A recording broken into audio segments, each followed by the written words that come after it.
So welcome to everybody to the webinar this afternoon, which is about the speaking exam and how you can be more successful at speaking. It's going to be mostly about preparation and practice, and in particular about how to focus your preparation and your practice so that it really does deliver a better performance in the IELTS speaking exam. But I am going to mention a few other things that might cause problems in the speaking or might stop you from doing your best performance in the speaking. But primarily I'm going to talk about practice. So firstly, let me tell you a little bit about myself, for those of you that don't know. I am an English language teacher, and I've been teaching English language for about 33, 34 years. It's a long time. I've taught overseas. I spent 10 years in Indonesia and also in the UK. I've been teaching IELTS and coaching IELTS students for about 15 years, and for half of that time I was also an IELTS examiner. I mostly work with people who need band 7 and 8, and in particular I do a lot of work with doctors and other medical professionals who need those high bands in order to work in their profession. I work online, one-to-one and in groups, and I also work face-to-face, and people come and stay with me for short periods, say 3 days up to a couple of weeks, and we work intensively on IELTS and preparing for the exam. I don't just do IELTS, I also do general English as well, and I do some teacher training. Okay, that's me. So let me explain a little about what's going to happen in this webinar. So firstly, I want to look at some of the blocks that stop people from being successful in the speaking, and there are a few of those, and then I want to drill down and focus mostly on lack of preparation and lack of focused preparation and practice, because I think that's one of the biggest blocks to people being successful. And then I want to dig deeper into the practice, say something about how you can prepare yourself well, and give you some information about certain activities and exercises you can do to help you with your speaking practice. And I want to say a little bit about how, if you want, you can take this further by joining some of our speaking workshops which we offer from Gap Fillers. And then finally, I want to give you a little gift, if you like, that I have a little speaking practice model that I want to give you to help you with your practice. And then at the end, I hope we have time for a few questions. So let's get started and see how we can make our speaking practice for IELTS more successful. So I think one of the problems for a lot of students that I speak to is that they have certain blocks, and these blocks are stopping them from doing the best that they can do and making sure that they have a successful outcome to their speaking. So I want to look at a few of those blocks, and the first one, and I think the most important one, is lack of practice.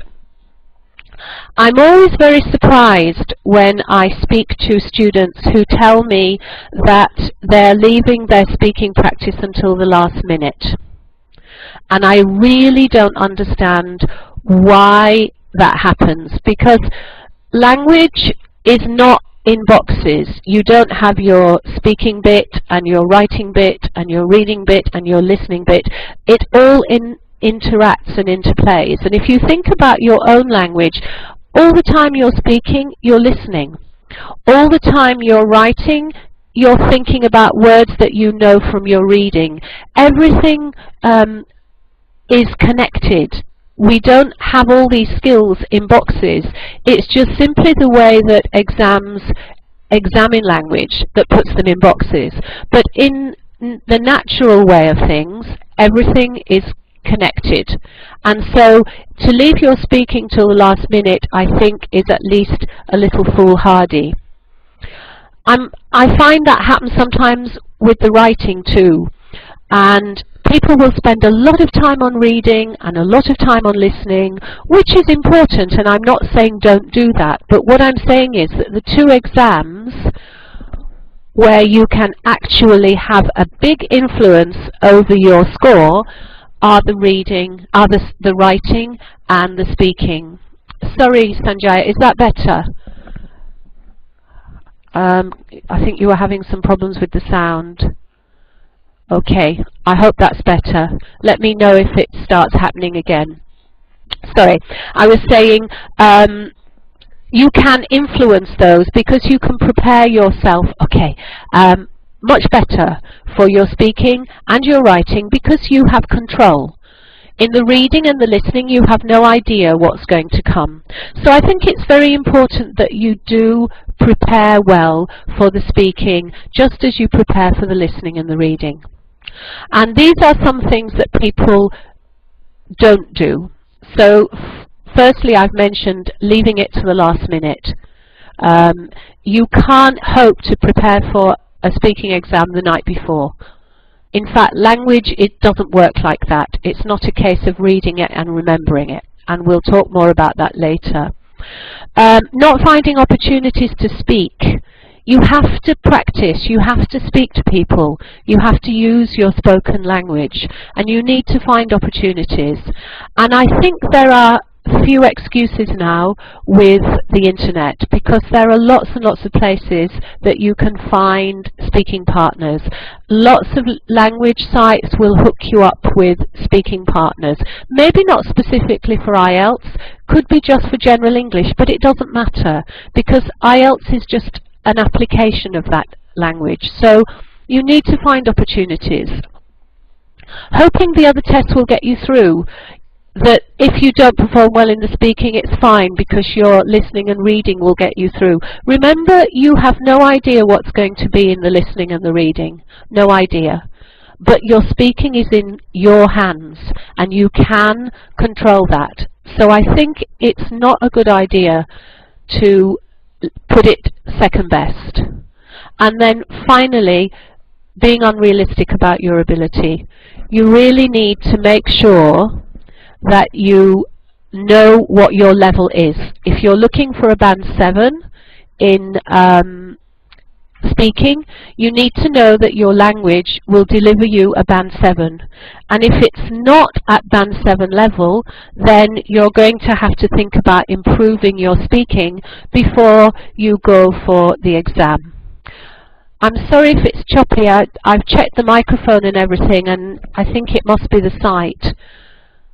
But I'll press on, and hopefully you will catch most of it. Okay, learning English is a skill. It's not an academic subject. It's like learning to drive or learning to ride a bicycle. If you don't practice, you don't get better. And if you stop practicing, you can even get worse. So it's important to make sure that you get as much practice as you can before your exam, way before your exam, and that you continue to practice all the way up to the day that you take that speaking test. So imagine if you were going on a trip and you decided to learn how to drive the night before the trip. What would your chances of making that trip be? Or similarly with a bicycle, if you were going on a bicycle trip with a friend and you bought your bicycle the day before you went on the trip and you'd never ridden one, you can see how silly that would be. And I think really that applies to the speaking as well. So the more you practice, the better, absolutely the better you become. There is no doubt about that. Okay, so what is the speaking? It's about having a skill, which we had in the last slide. It's about making that skill better through practice, and then it's about applying that skill to certain tasks that you will be given by the examiner. Firstly, it's all about communication. That's the most important thing. The examiner will want to know, have you understood the question, and is your answer logical and well expressed? It's about interaction. Okay, in the exam itself, there is more interaction coming from your side, if that's possible. But you will be doing most of the speaking, not the examiner. But there is an interaction, because they will ask you a question and you will provide them with a logical and communicative answer. It's also about a demonstration of your ability. The better you perform, the better you are saying to the examiner, look at me, I've got really good English. I can manage with my English when I go live in Australia, when I do this job, when I get into university to do my master's or PhD. That's really what it's all about. Do you have enough spoken ability to deal with this situation? And it's your job in that exam to say, yes, I have, and here's an example of how I can manage in that situation. And finally, and this may seem obvious, but it is about you and your English. It's not about the examiner. It's not about what the examiner is looking for, because they're not looking for anything except your good English. It's not about your friends or what they think. It's about you. And it's about you and what you want and what you need. And so in order to give yourself the best chance of getting a high band, then you need to take hold of that and practice it yourself. Okay, so your speaking must communicate clearly and logically. Be fluent, have the best vocabulary you can muster, and be as accurate as possible. Now, there are 4 areas that are tested in the speaking. One is what's called fluency and coherence. So that means you have to speak without too much hesitation, and your sentences must flow one into another. You need to communicate clearly and logically. That's coherence. So that your answers must make sense, and they must fit with the question that you've been asked. It also has to have good pronunciation. That doesn't mean you have to sound like me, or you have to sound like an Australian, or a Canadian, or an American, or any other English native speaker. And not everybody's from those countries, I realize. There are many varieties. You can have an accent, that's not a problem. But your pronunciation must not interfere with understanding. So if you feel that you have a problem with pronunciation, that when you speak people don't always understand, that's something you must practice. Okay. It needs to have what they call a good lexical resource. That means that you need a good range of vocabulary. And I'm going to talk about that a little bit later, how you can improve your vocabulary for the speaking. But vocabulary is key. And then it must have good grammar use and accuracy. Now, grammar and accuracy are quite low down on the list, so you don't need to worry about making grammar mistakes. It's much better to worry about being fluent and to worry about being communicative. Because if you focus on those things and the vocabulary, the odd grammar mistake is not a problem. It's only a problem where there's a breakdown in the understanding. But if you can use some good grammar in your sentences, so we talked a little earlier about using a good range of tenses, about using conditionals, about using modal verbs, all of this, yes, that's very, very good.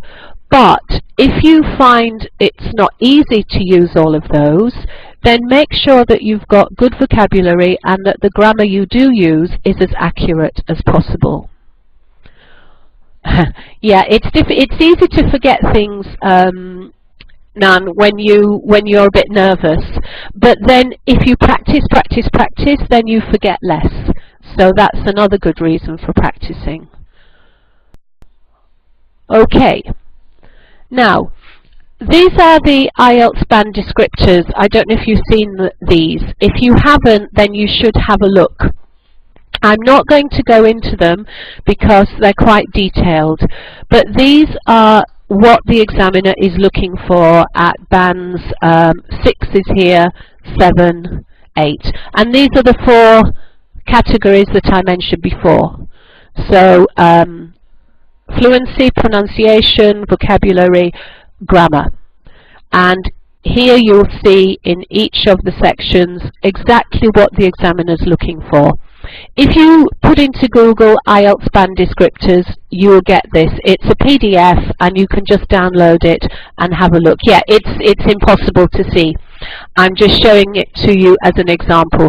And I don't want to go through it because I think you can find this yourself and go through it yourself and see what exactly the examiner is looking for. But it's a very, very good idea to download this from the IELTS site and go through all the criteria, because that's what the examiner will have in front of them. Theirs is more detailed. This is the public one. They have more detail. But this is pretty much, if you are band 7, then this will tell you what the examiner is going to be listening for in your speaking. And as I say, just put in IELTS band descriptors speaking and you can download them. There's exactly the same PDF for the writing as well. So it's worth looking at that too.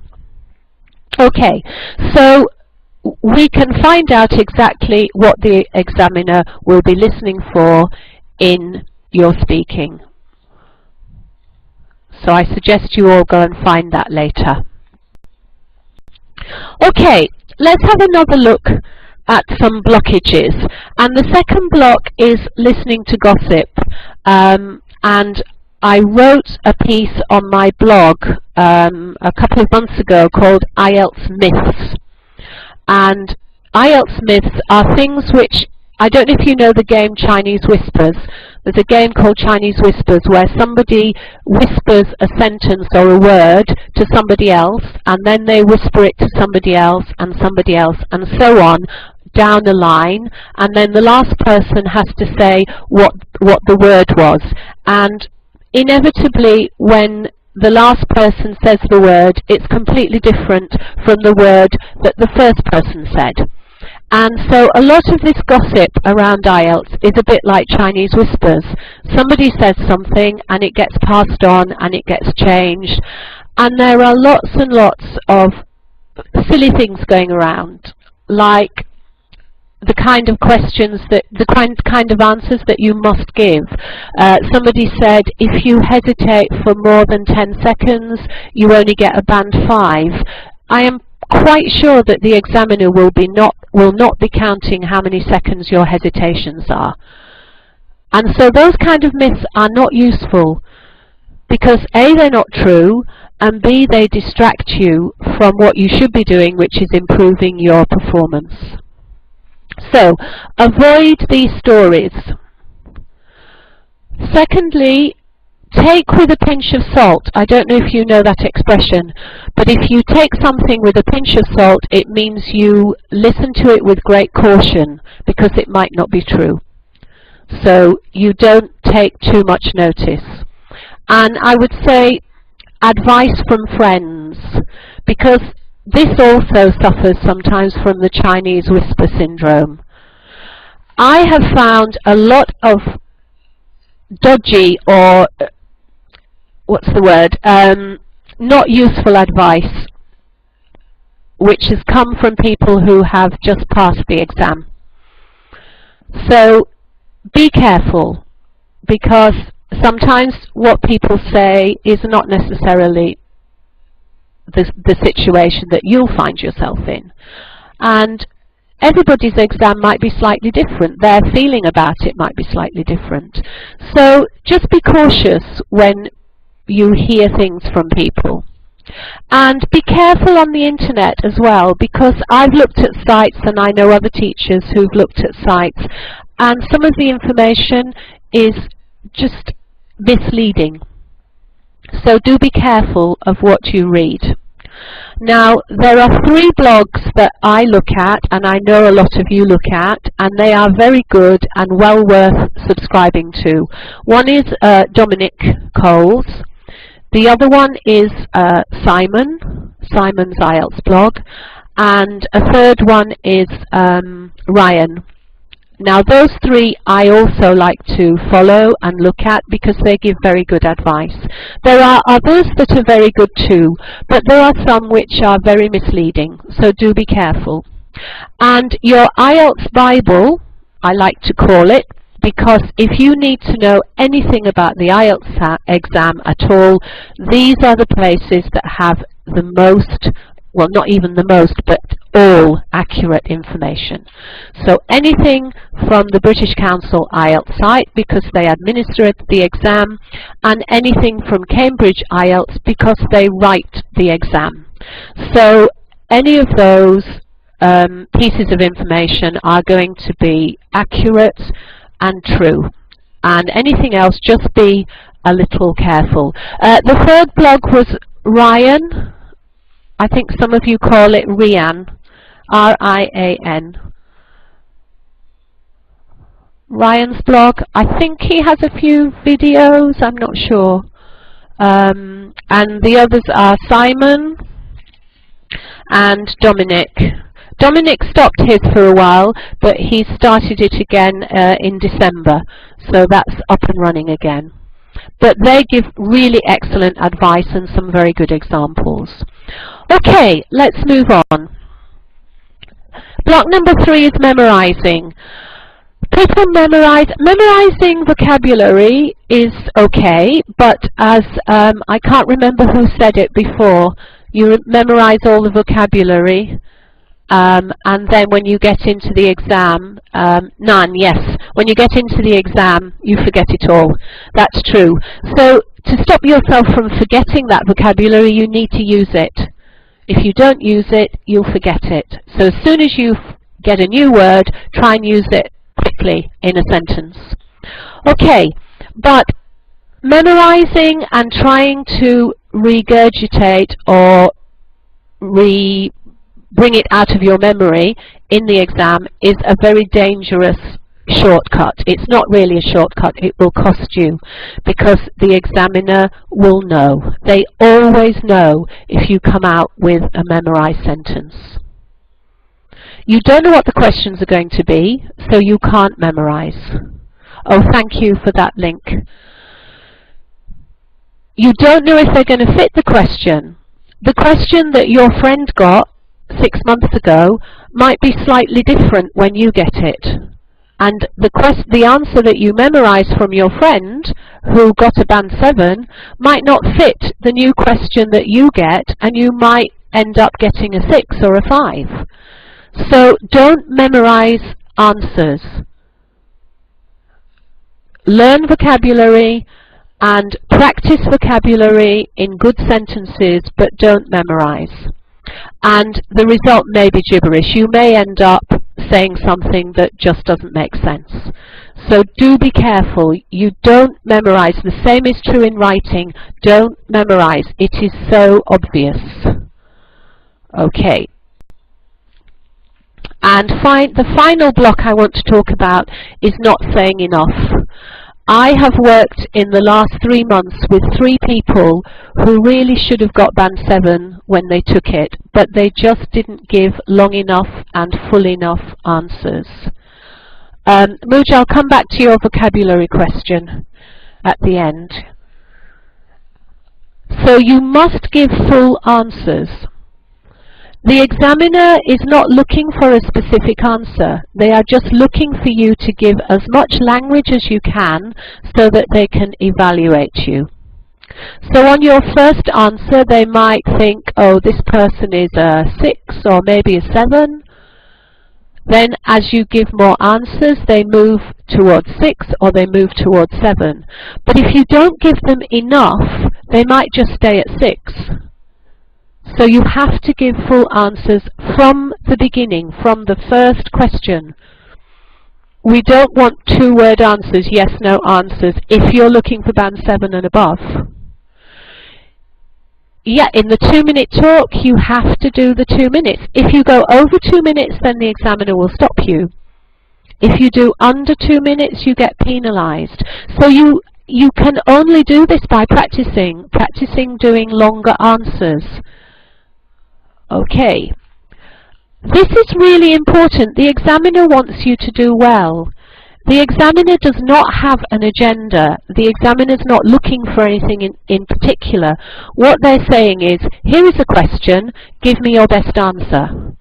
And your best answer for band 7 is going to be at least 2 sentences. It's not going to be yes or no. So you have to think about that. But they always want you to do well. They want you to give your very best answers, and most of all, they want enough language so that they can give you the band you deserve. Okay. And they're never looking for a right or wrong. Oh, an agenda means that they have an idea in their head that you don't know about. So if I give you an example, I'm thinking, okay, this person is only going to get a 6 because I've already given 3 7s. That never happens. You get what you deserve. If I were examining and I had 10 people and I gave 10 7s, that would be fine. There is no target. So an agenda means when you have a set idea about what you're doing, but there is no agenda. You get what you deserve, you get what you perform at. It's very sad when people should get 7 and they only get 6 because they don't give enough to the examiner. And I have seen that when I've examined. I've had people who from 1 or 2 sentences I thought, you know, this person might be a 7, but they haven't given me long enough answers for me to make sure. So do make sure you say enough full developed answers from the part 1 right through to part 3. Okay, moving on. So let's go back to practice, because I think this is the most important thing that will get you to the higher bands and will get you, in fact, to a successful performance in the exam, and also to more confidence, because the more you practice, the better you become, the more confident you feel. So then going into that exam, you should feel excited about demonstrating your language ability to that examiner. And that's how I would like to see all of you go into your speaking exam. Really excited about what you can do in there, not worrying about what the examiner is going to think. Okay. So first and foremost, check your English level. Is it good enough to get a 7? And be honest, because if it isn't, you can't. And if it isn't, you need to work on it.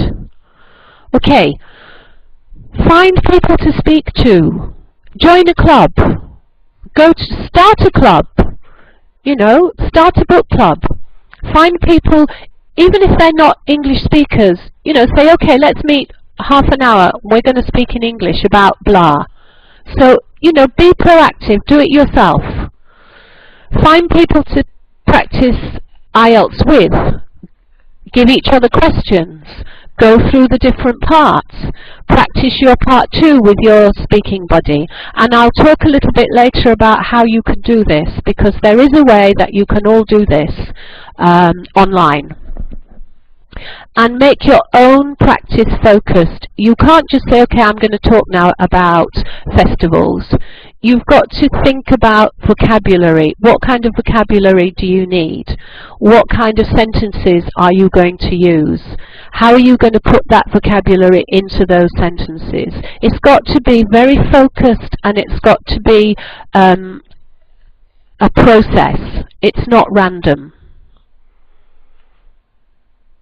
Are you talking about yourself, Mooj, who isn't a fluent speaker, or about the people you talk to? If you are not fluent, you have to get fluent.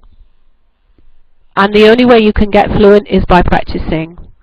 If you're speaking to people who are not very fluent, then maybe you can help them by speaking to them and getting them to speak more. You've got to decide whether whether that's going to be a useful exercise for you. Okay, I'll mention that later, Sandeep, because there is something you can do.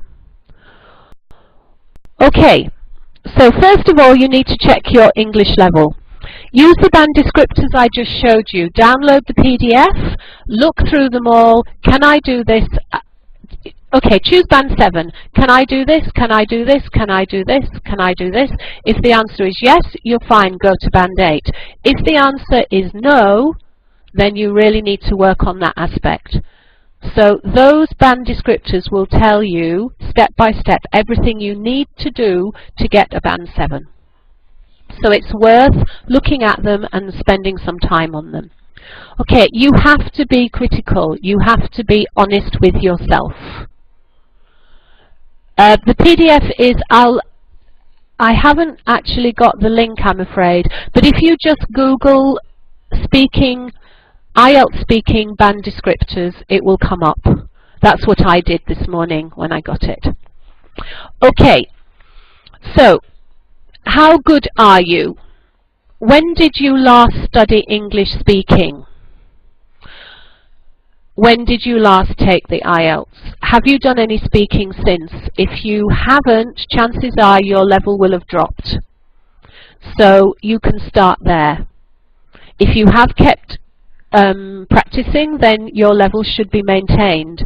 Whether it will have improved or not, I don't know. It may not, depending on how much practice you do. If you're not sure, get some professional advice.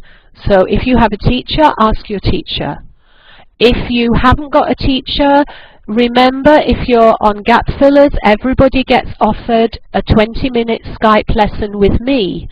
If you haven't had your Skype lesson, then you can contact me and we can arrange it. And if you want me to give you an assessment during that Skype lesson, I can't give you a complete one because it would take too long, but I can give you an idea of what level you are. So if you haven't had your Skype lesson with me, then let me know and we can arrange it. That's one way.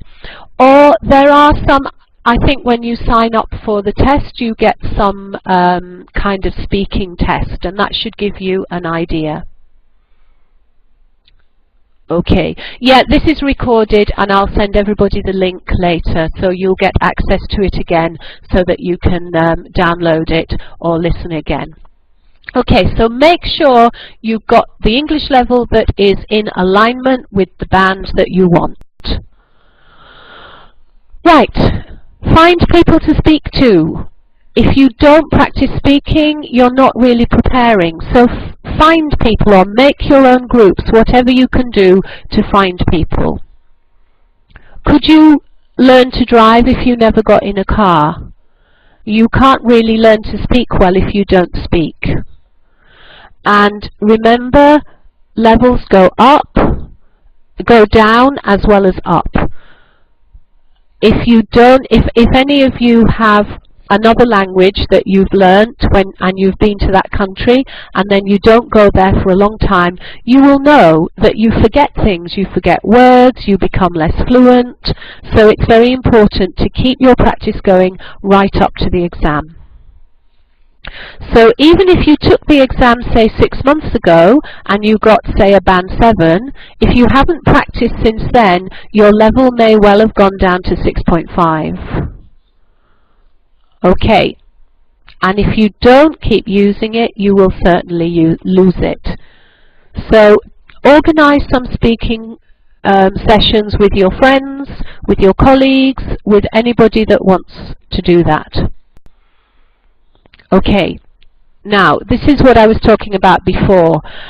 Every week I send out a message and I say, if you want to find speaking buddies on gap fillers, then just put a message into Member Home. I know about 6 people who are doing this, and they are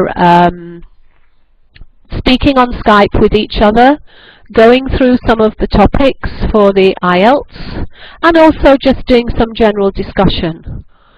So Gap Fillers IELTS group is an IELTS community, and you are all there. No, that's for you to do. It doesn't cost anything. If you are on Gap Fillers, all you need to do is go to Member Home, send a message to the IELTS group and say, I would like to practice IELTS speaking on Skype. This is my Skype name, and then please contact me. And hopefully, because I'm telling you now, you can do that, and then you can hook up with each other and find opportunities to speak. Okay. Now I'm just going to stop there for a minute and talk a little bit about the speaking workshops that I run.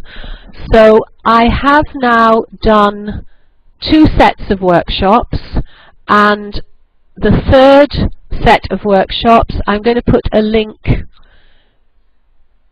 in here about them. We'll be running this week, Thursday, Friday, Monday, Tuesday. Basically what happens on the workshops is I get five people come along, and we spend 1 workshop on each part of the exam. And at the end of the workshop, which is 45 minutes, I will give you exercises which you take away and practice, and then the next session we meet again, we go through the exercises, and then we look at the next part of the exam. On the final session, we go through the whole exam and do a practice test. Now, the workshops are, they are not free. They cost £97. Whoops, I'm trying to type it in here. And I've sent you the link there if you're interested. If you want to find out more about them, then you can contact me and we can speak about this or email about it. There are 2 times. It's either 3 o'clock in the afternoon or 8 o'clock in the evening. So there are 2 groups. Each group has only 5 people, so I can only take 10 people in total. But please follow the link after the webinar, have a look, and if you are interested and would like to join one of the groups, then just you can go straight through. There is a payment box at the bottom of the page, or you can contact me and ask me for more information and we can discuss it. Okay, so I'll leave that with you to look at by yourselves, and let's move on with the practice. So I want to give you now some very practical ideas that you can use to help you prepare for each part. So part 1, and this is where the vocabulary thing becomes important.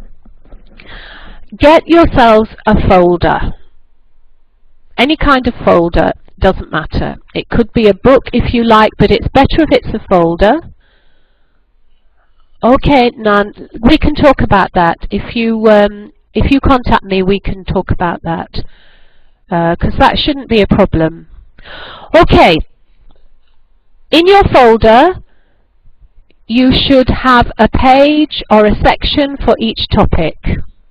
So go onto the internet, research all the latest topics. I have, and I'll put it up later, I have a small collation of things online called The World of IELTS, and that has all the latest topics. Whenever the latest topics come up, I post it on that site, so you should be able to find the latest ones there. Then go and find some vocabulary for those topics, so that for every topic that you know about, you do have some good vocabulary. Put all that vocabulary into your folder under the heading, and then put those pieces of vocabulary into answers. Yeah, so that you have some really good vocabulary for all the topics. Now recently I was working with a student who got the topic of birds and another one who got the topic of flowers, and both of them were panicking because they didn't know any vocabulary for flowers and birds.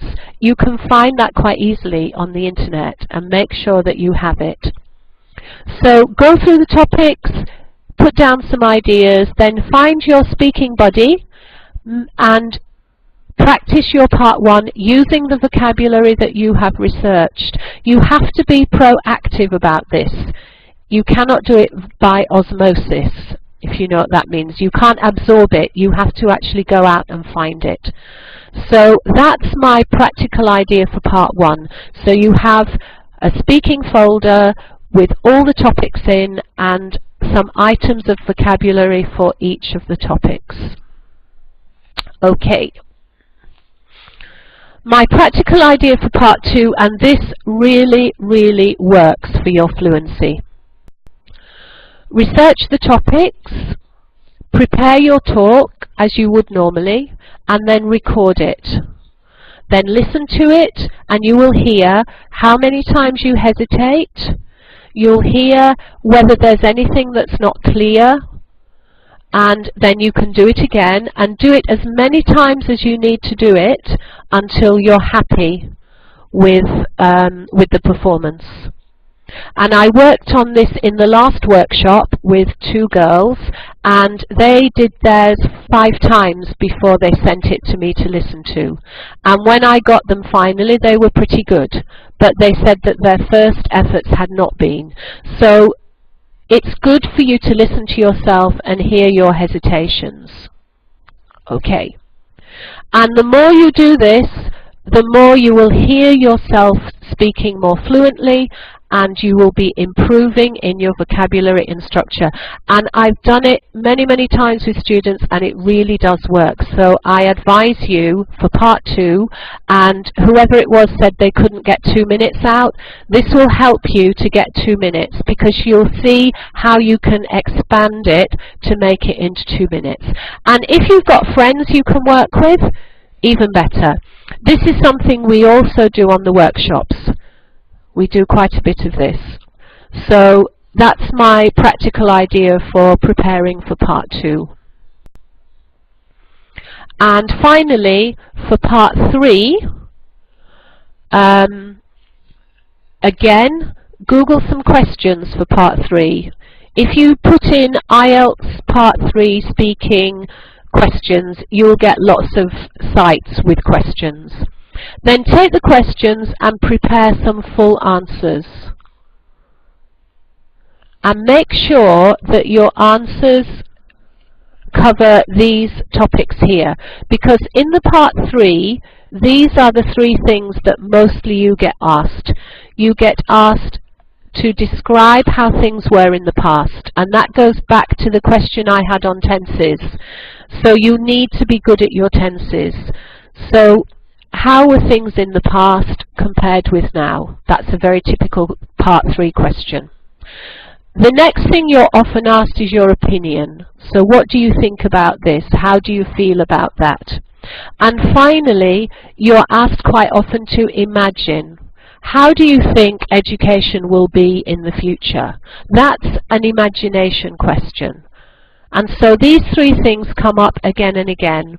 So make sure that you are able to do answers on these 3 types of things using the relevant grammar that you'll need for that.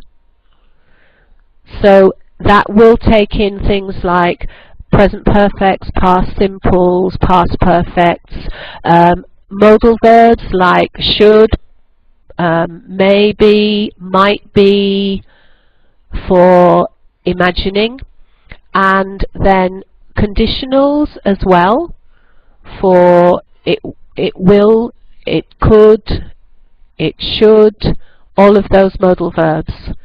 So think about the kind of language you'll need.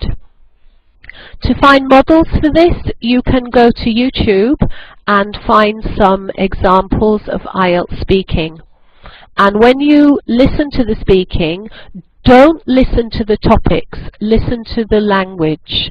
And if you hear some words or you hear some phrases and sentences that you think are very good, write them down and then use them in your own practice. So those are the 3 practical things that I want you to take away from today.